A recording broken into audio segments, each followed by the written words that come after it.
Now let's move on to next passage, question number 11 to 15 इससे answer करेंगे. अब passage start किससे हो रहा है? Climate change. तो क्लाइमेट चेंज पे ही होगा. देखो, climate change is one of the most pressing global challenges of our time. It is primarily driven by increase in greenhouse gas emissions resulting from human activities, कौन कौन सी? deforestation, industrial processes and burning of fossil fuels. तो इसमें जो green house gas emission जो है किसकी वजह से हो रही है वो चीजें लिखती हैं, तो मैं उसको साइड कर दूंगा. Deforestation, industrial process and burning of fossil fuels. ठीक है. The effect of climate change are far-reaching and impact various aspects of the life on Earth, including weather patterns, sea level, and biodiversity को impact करती. The rise in global temperature has led to more frequent and severe weather events such as hurricanes, drought, and flood. You must have seen, droughts आ जाते हैं, कभी कभी flood आ जाता है India में, उड़ीसा में आ जाता है. These events not only cause significant damage to infrastructure but also disrupt ecosystem and human livelihoods. For instance, prolonged drought can lead to water shortage and crop failure, affecting food security and leading to economic instability in vulnerable regions. ठीक है. Moreover, the melting of polar ice caps and glacier contributes to the rising sea level, posing a threat to coastal communities worldwide. This can result in the displacement of millions of people. You must have heard about that news that Maldives in 2047 will probably, be beneath the sea, right? It will be submerged into sea. That's what people have been saying, and they have been saying about the same for the Mumbai as well. Part of it, not all.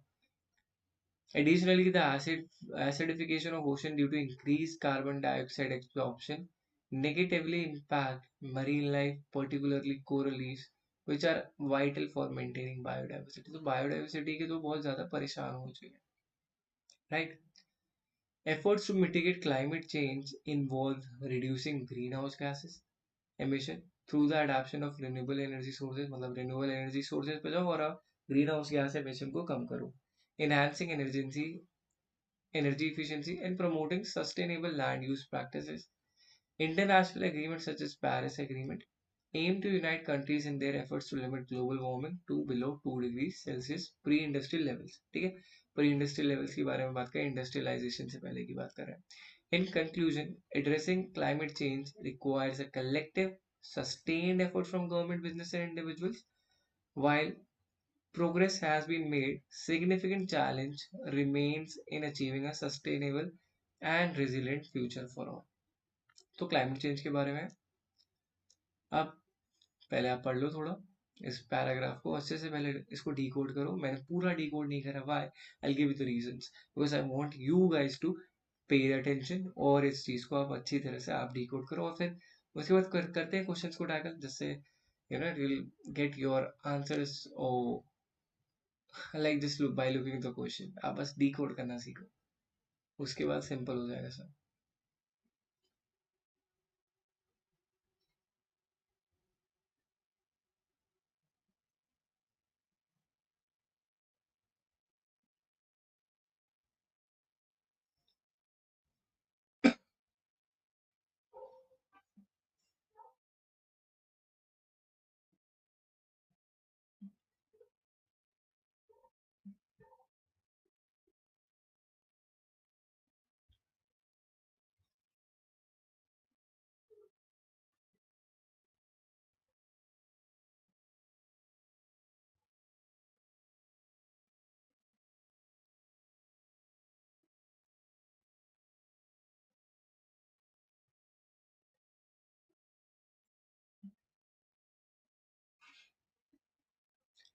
Okay, so I am now moving to the next slide. I hope आप इसे break down जरूर करो. वही point है, वही M है. मैं question solve कर दूँ मेरे लिए काफी मुश्किल नहीं है. मेरे को एग्जाम नहीं क्लियर करना, आप लोगों को करना. मैं कर चुका हूँ. तो पॉइंट यही है, आप ब्रेक डाउन करो, आप एफर्ट्स लगाओ, आप मेहनत करते हो. मैं भी साथ साथ मेहनत कर रहा हूँ, मैं भी लगा हुआ हूँ, जिससे दोनों के एफर्ट्स मिलके यू सक्सीड, राइट? एंड आपकी सक्सेस में मैं ही खुश हूँ, उससे ज्यादा कोई खुशी है नहीं. ठीक है, तो उसी के बारे में बात करते हैं। एंड थोड़ा आप टाइम ले लो और इसको, फिर उसके बाद हम स्टार्ट करते हैं।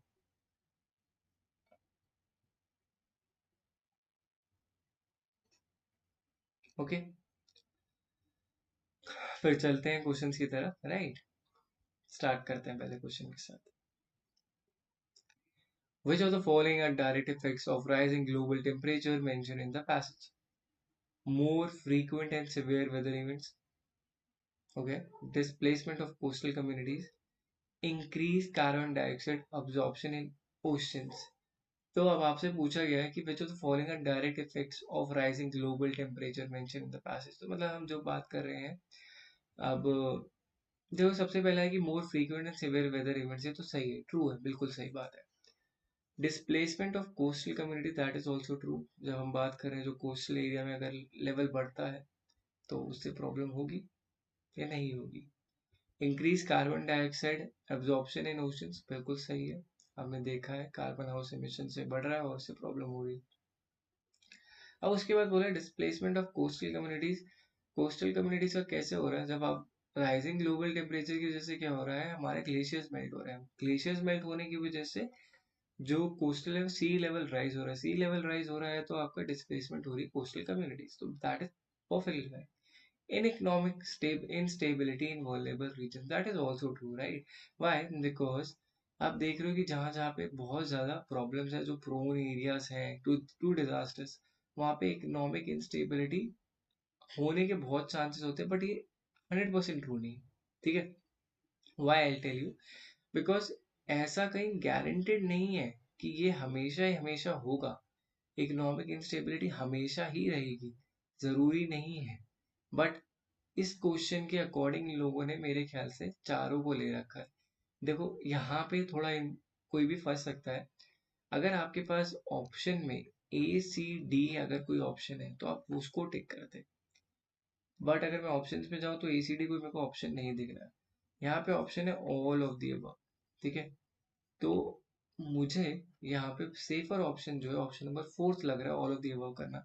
But economic instability in vulnerable regions is not 100% true. कहीं जगह आप देख रहे हो जापान में इकोनॉमिक इंस्टेबिलिटी नहीं, बहुत अर्थक्वेक प्रोन एरिया है, अर्थक्वेक आते भी हैं, but they manage themselves well, right. ऐसा नहीं है कि और इकोनॉमिक इंस्टेबिलिटी नहीं, तो this is not 100% true point, but given इस क्वेश्चन के according I will pick all of the above as the right answer. अब क्वेश्चन नंबर 12 पे जाते हैं। What are some of the human activities that contribute to climate change according to this passage? Industrial processes, urbanization, deforestation, adoption of renewable energy sources. अब देखो बहुत simple है, मैं इसमें बहुत दिमाग भी नहीं लगाता। अब अगर आप रिन्यूएबल एनर्जी सोर्सेज को अडॉप्ट करोगे तो क्या वो क्लाइमेट चेंज को पॉजिटिवली इम्पैक्ट करेगा, नेगेटिवली इम्पैक्ट करेगा? देखो यहाँ पे हम जितने की बात करें, industrial processes, urbanization, deforestation, these are all talking about negative impact, ठीक है। और हमें इन्हीं का पेयर बनाना है, मतलब ऐसे इन्हीं ऑप्शन से जैसा कुछ सिमिलर लेना है, ओके। तो इसका answer option number 3 A B C होगा। Adoption of renewable energy sources is positive thing, तो ये इसके कंट्रीब्यूट नहीं है, इसमें आएगा नहीं, because we are talking about the negative things and this turns to be a positive one, okay. Now let's move on to question number 13. Which measures are highlighted in passage as efforts to mitigate climate change? हम बात कर रहे हैं किन किन efforts को mitigate करने के लिए क्लाइमेट चेंज को कम कर सके, रोका जा सके, ओके। क्या क्या मेजर्स लिए हैं? Reducing greenhouse gas emissions, increasing fossil fuel consumption, enhancing energy efficiency, promoting sustainable land use practices, okay।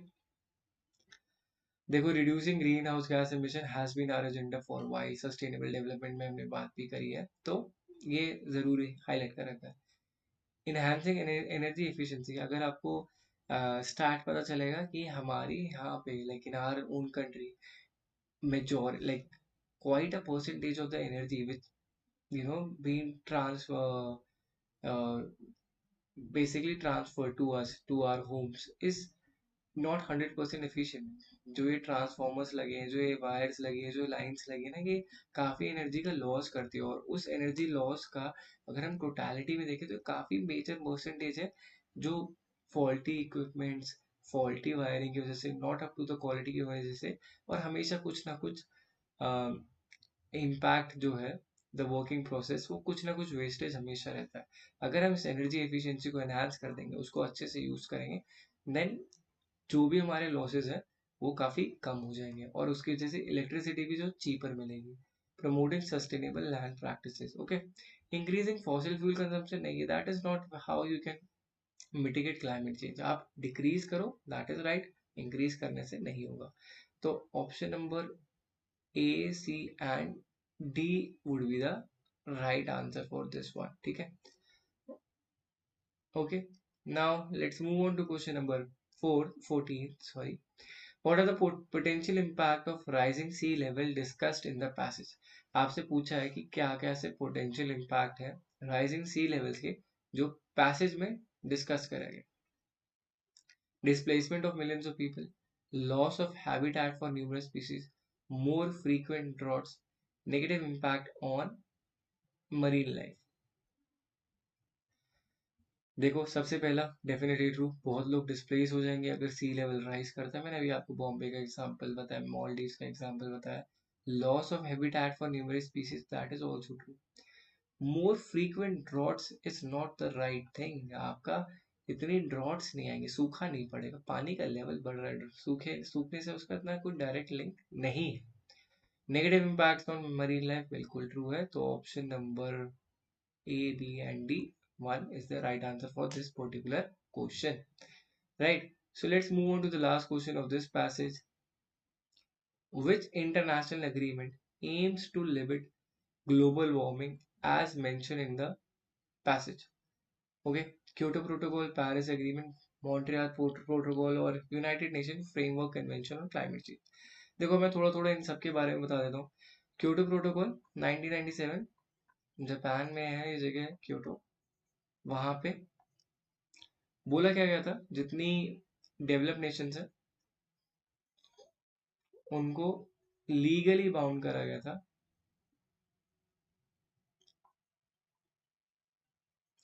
To reduce there emissions. अब इसमें क्या था, जो हमारी डेवलपिंग नेशन थे जैसे China and India, they were out of the scope, ठीक है। दो इंडिया ने साइन जरूर करा था, but China and India were out of scope, मतलब कोई लीगली बाउंडेशन नहीं थी, राइट। तो उसकी वजह से, you know, and one of the major drawback was USA never signed this one. Like these are the major contributors to the global warming, and the majority of the nations, because China also increased their consumption, fuel consumption, and India is also increasing their energy consumption, or we know that we are a coal based power nation। तो उसकी वजह से global warming में काफी हमने देखा है कि बढ़ते हुए देखी, ठीक है। अब ये था क्योटो प्रोटोकॉल के बारे में। अब बात करते हैं पेरिस एग्रीमेंट के बारे में। तो 2015 में जो है पेरिस एग्रीमेंट जो है हमारा हुआ था, कहाँ पे, हाँ पेरिस में, कोपेनहेगन में हुआ था आई गेस, ओके। तो इसमें जो है हमारे पैसेज में भी मेंशन कर रखा है कि यहाँ पे 2 डिग्री सेल्सियस से कम को लिमिट करना है, उससे कम में, बिलो में, प्री इंडस्ट्रियलाइजेशन लेवल, जो हमारी इंडस्ट्रियल रेवोल्यूशन था उससे पहले। और इनका मेन टारगेट है कि 1.5 डिग्री सेल्सियस तक चले जाए हमारा प्री इंडस्ट्रियल लेवल तक, उतनी अर्थ गर्म रहे, दैट इज फाइन। उससे ज्यादा है, और एक्चुअली अभी भी उससे ज्यादा है, तो उस लेवल तक हम पहुंच नहीं पाए हैं। इसका जो मेन फीचर था, यहाँ पे डिटरमाइन करा गया था कि हर नेशन को अपना नेशनली वो डिटरमाइन करना है कॉन्ट्रीब्यूशन को। यहाँ पे हर नेशन को नेशनली डिटरमाइन करना है अपने कॉन्ट्रीब्यूशन को, इसको हम बोलते हैं एनडीसी। ये सब आपके एनवायरमेंट वाले यूनिट में आता है, मैं अभी थोड़ा सा पढ़ा रहा हूँ जिससे you get the gist, right. अब हर में ही वो प्रमोट करा जाता है कि क्लाइमेट रेजिलेंसी प्रमोट करी जा रही है, और उसी से रिलेटेड बात करी है। अब इसमें सारे फाइनेंशियल और टेक्निकल सपोर्ट ये बोला गया था कि डेवलपिंग नेशंस को प्रोवाइड करी जानी चाहिए बाय डेवलप नेशंस, ओके, जिससे डेवलपिंग नेशंस को भी हेल्प हो जाए, जिससे वो भी अपना जो एमिशन है उसको कम कर पाए। अब उसके बाद हम बात करते हैं Montreal protocol, and this was in 1987। इसका मेन फोकस था CFCs, क्लोरोफ्लोरोकार्बन्स पे, ठीक है, और CFCs हाइड्रोफ्लोरोक्लोरोकार्बन से, इन पे ही इनका मेन इम्पैक्ट था। और ये भी हमारा एक लीगली बाइंड एग्रीमेंट था, जिसमें सब पे ही लीगली बाइंड करा जाएगा एग्रीमेंट। और इसमें हमारा फोकस क्या था, CFCs को कम करने के लिए, ठीक है। और इम्प्लीमेंटेशन होना था फेज वाइज, कि अब ओजोन को प्रोटेक्ट करना है। ओजोन को सबसे ज्यादा हार्म करती थी CFC, तो उनको प्रोटेक्ट करने के बारे में बात थी हमारे मोन्ट्रियल प्रोटोकॉल में। इंडिया ने इसको भी साइन करा था, पेरिस एग्रीमेंट को भी करा था, राइट। ओके, तो अब लास्ट बात करते हैं United nation framework on climate change. ये 1992 में आया था, इंडिया ने इसको भी साइन करा था। ये कोई बाइंडफुल नहीं था, तो नॉन बाइंडिंग फ्रेमवर्क था, तो इसको इतना सीरियसली नहीं लेते थे। और इसका भी ऑब्जेक्टिव क्या था, स्टेबलाइज करना था ग्रीन हाउस की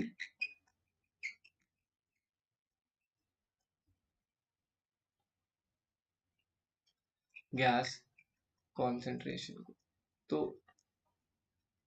और इसके बाद इसमें एक मॉडरेशन भी आया था, that is was in 2016 later on, ठीक है। तो यही है आपके सारे। अब ये सारे के चारों ही इसके सही आंसर बताते हैं। बाकी इन सब के बारे में हम डिटेल में पढ़ेंगे कब, जब हमारा कौन सा यूनिट आ जाएगा, environment unit. Okay, so now let's move on to the last passage of the day, question number 16 to 20। अब ये बात करता है कंसेप्ट ऑफ सस्टेनेबल डेवलपमेंट पे। तो अब मैं आपको थोड़ा टाइम दे रहा हूँ, आप पढ़ो पहले फर्स्ट स्लाइड को, फिर हम नेक्स्ट स्लाइड पे मूव ऑन करेंगे, फिर हम क्वेश्चंस पे जाएंगे। Okay, this passage is I say relatively small compare to the others, right. तो आप थोड़ा आराम से पढ़ो और फिर हम क्वेश्चंस को अटेंड करेंगे, right.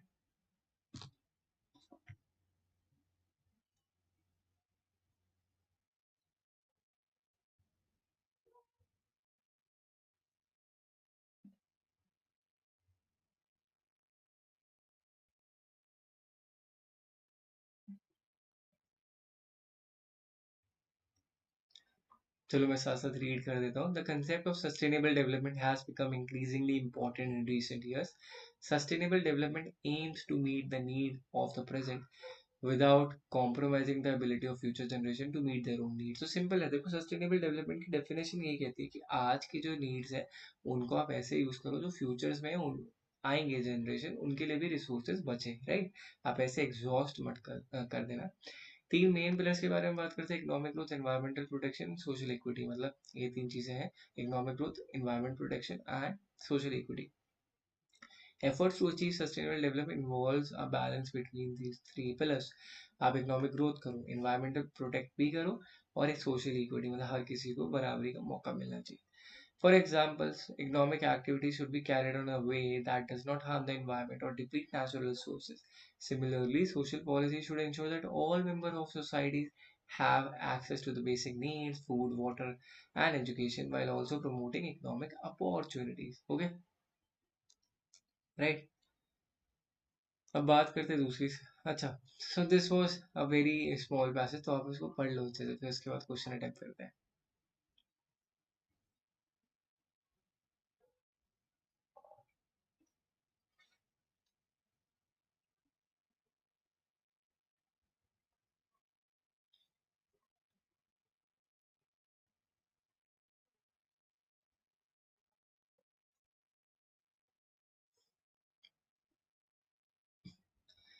Right, so let's start with question now. So I think I have given you enough time. Which of the following are main pillars of sustainable development mentioned in the passage? Economic growth, environmental protection, social equity, military expansion. नहीं, A, C and D. A, C and D is the right answer. ठीक है। Question number 17 पे चलते हैं। What does so sustainable development aim to achieve according to the passage? Meeting present needs without compromising future generations' ability. Rapid industrialization, economic activities, ensuring access to basic needs and promoting economic opportunities. Okay,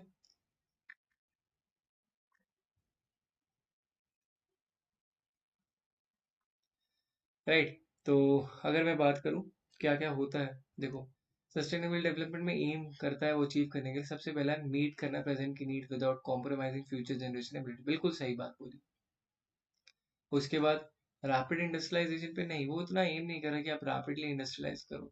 industrialisation होनी चाहिए, against नहीं है, but you need to take care of the resources as well, environment का भी ध्यान रखना पड़ेगा। Economic activities without harming the environment, बिल्कुल सही बात है। Ensuring access to basic needs and promoting economic opportunities. Right. So option number three, A, C, D is the right answer. अब क्वेश्चन नंबर 18 पे जाते हैं। What should social policies ensures as per the passage?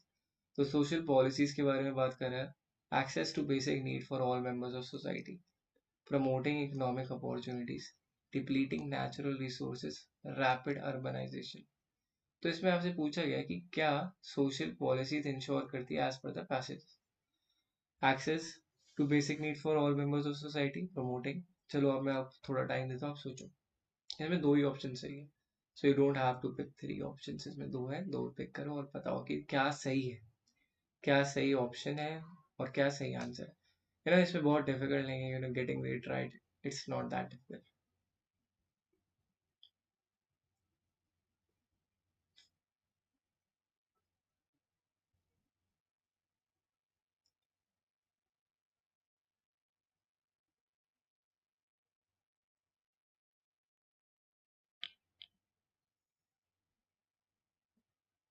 Okay, I think I have given you enough time. देखो, सबसे पहली बात बिल्कुल सही बात है, प्रमोट करना इकोनॉमिक अपॉर्चुनिटीज। नेचुरल रिसोर्सेज को डिप्लीट नहीं करना है। आपके नेचुरल रिसोर्स होंगे डिप्लीट, बिल्कुल खत्म नहीं करना है, because we are talking about to save it for the future generation, right. Rapid urbanization, ये भी अभी अभी ने बताया कि इसके अगेंस्ट है, तो ऑप्शन नंबर इसका A and B only, right, first and two. Now let's move on to question number 19. Which of the following best describes the balance needed for sustainable development mentioned in the passage between economic activities and environmental protection? Social policies ensuring access to basic needs, economic growth at any cost, rapid technological advancement. Okay, चार option है आपके पास।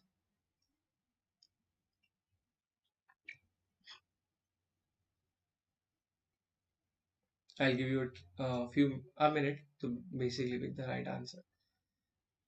वैसे काफी easy है ये passage, I think, तो मुझे लगता नहीं आपको ज़्यादा सोचने की ज़रूरत पड़ेगी इस पैसेज में कि कहाँ से आपको सही आंसर मिले, बिकॉज एक रीड में भी you can pick the right one.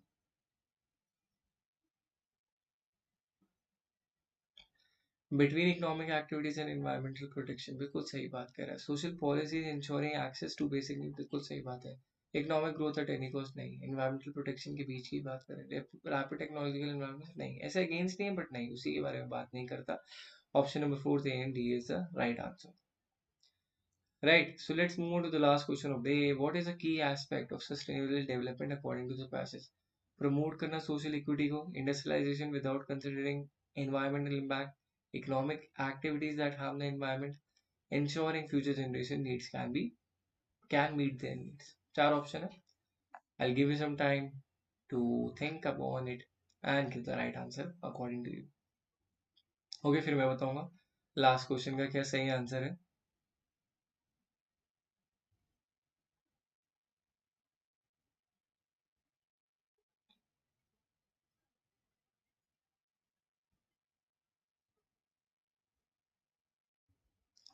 Okay, तो अगर मैं बात करूं सबसे पहले, what is a key aspect of sustainable development according to the passage? Promote करना सोशल इक्विटी, बिल्कुल सही। Industrialisation without considering environmental impacts, नहीं, ये गलत हो गया। Economic activities that harm the environment, नहीं। ensuring future generations can meet their needs, so option number 4 A and D only. Okay, right. So a surprise for you all. Now, many of times students complain to me, sir, from where can I prepare my unit 1, unit 2, unit 3, paper 1 के बारे में बात करते हैं, right. तो देखो, हम as talent based team we want to make it easy for you, right. आपको बहुत मेहनत करने की जरूरत नहीं है, थाउजेंड और मल्टीपल रिसोर्सेज देखने ही नहीं इंटरनेट पे, बस क्या करना है, एक मैसेज ड्रॉप करना है इस नंबर पे 9873 907600 पे, और आप क्लेम कर सकते हो अपनी ebook on reading comprehension for free, right. Right, so it's pretty easy thing to do, और आप एक बार ट्राई तो करो, इट्स फ्री और काफ़ी जो the readings that have been mentioned are very useful for your examination and have been verified by multiple NET and JRF qualified aspirants, ठीक है, सो क्वालिफाई कर चुके हैं, उन्होंने ही इसको वेरीफाई करा and they have been very supportive of what the content has been. Okay, right. So thank you all for watching the video till the end. And if you want to connect to Talent Blazer, you can connect to us on our Facebook page, go through our website, and connect to us on our email ID if you want to have any query, if you want to ask about anything. And you can go through our Instagram page as well. And we are all also on LinkedIn as well. So any link, click any link. The links always will be there in description as well, and you can land up to our pages. Okay, and thank you all for rating such highly on Google Play Store, for rating so much. And for those who don't know, जिनको नहीं पता, हमारी एक app है Google Play Store पे, जिसका link होगा description में बिलो. आप उस ऐप पर क्या कर सकते हो, जाके डाउनलोड करो, मॉक टेस्ट दो, बहुत सारी चीज़ें हैं, आप एक बार अटेम्प्ट करो, डाउनलोड करो, एंड एब्सोल्युटली फ्री है, ठीक है. तो अब देखो, जैसे मैंने बोला थैंक यू ज्वाइन करने के लिए, मैं आपको एक चीज़ बताना चाहता हूँ. आपकी प्रिपरेशन, लेट सपोज आपका स्कोर 16 to 20 में बीच में आपने सही आंसर आए, आपको कमेंट सेक्शन में अपना स्कोर जरूर बताना है कि आपके कितने क्वेश्चन सही हुए. 16 से 20 में अगर आप सही कर रहे हो तो you need to give mock test, और मॉक टेस्ट दो. 12 से 16 अगर आपके ठीक हो रहे हैं तो आप रिवाइज करो, अभी आपके कंसेप्ट सही नहीं है. Below 12 you need to study, आपको स्टडी करना पड़ेगा, आपको कुछ नहीं आता है at this point of view if you are scoring that less. ठीक है, 16 से 20 मॉक टेस्ट देते रहो, 12 से 16 रिवाइज करो, पढ़ना सबको है. And thank you all for joining. I will see you in the next class.